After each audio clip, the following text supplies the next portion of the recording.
The ancestral worms inside spilled out onto the damp concrete, blind and wriggling, but strong and alive. Collectively the crowd gasped. Before them lay the raw genetic key to their species' rebirth. There was yet another stunned silence. And then the chamber erupted like all hell was breaking loose.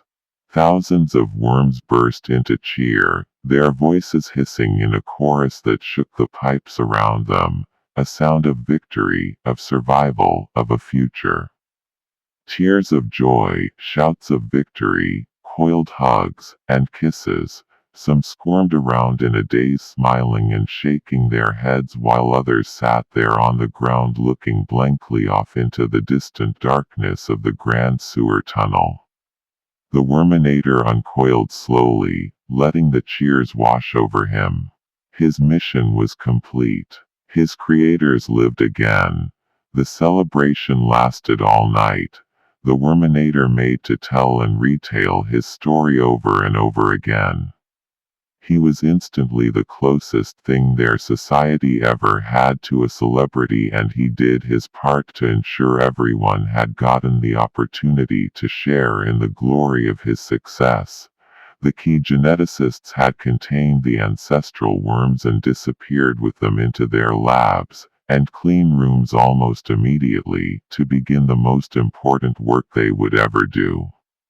The celebration had finally died down, and worms were either heading home to the answers or just laying passed out where they were.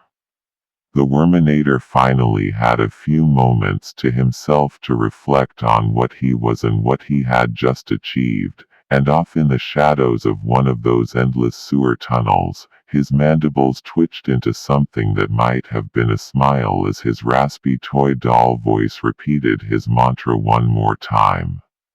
Visine, it gets the worm out. Water drips, an echo. Fade to black.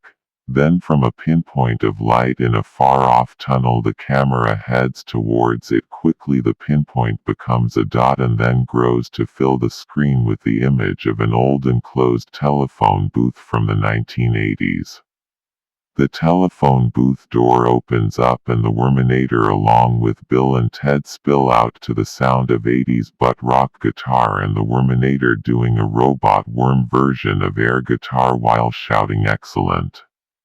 This freeze frames and falls to the ground as a photograph which is followed by picture after picture of Bill and Ted and the Wormenator in a photo montage partying it up with famous people during famous moments throughout history, finally ending with them all in a futuristic scene of some space-age worm utopia.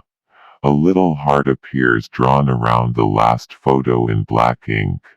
The scene closes on a black and white photo of a silhouette of a worm standing in a yard with its tail holding a ghetto blaster up in the air in a defiant-looking pose with the 1980s song that goes, "Don't you forget about me.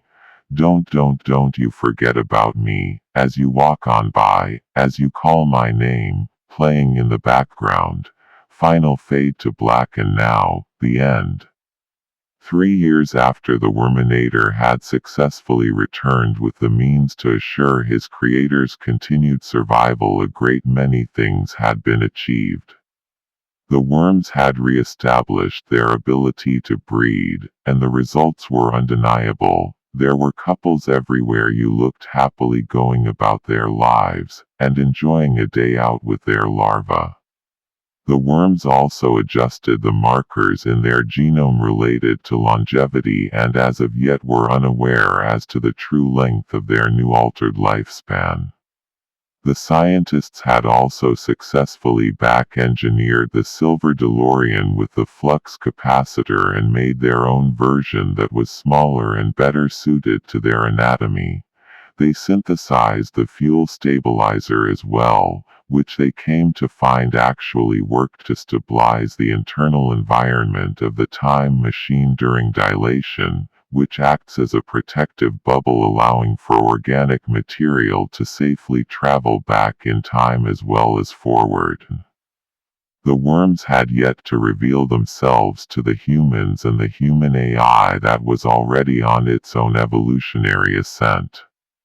They wanted to make sure that they had properly assured the safety of their own well-being first. On a suggestion made by the Wormenator, the worms further automated the human DeLorean, sending it back in time to the moment it made the jump that had brought him to his glorious return. The vehicle was completely filled with replenished and packaged bottles of Visine and a note taped to the dashboard addressed to Michael J. Fox with an apology for any inconvenience that went on, further describing what huge fans that roundworms were of his collective body of work. And now you know the rest of the story. The end. Indeed, to fathom true wisdom, one must first confront the boundaries of one's own ignorance. And what boundaries are those?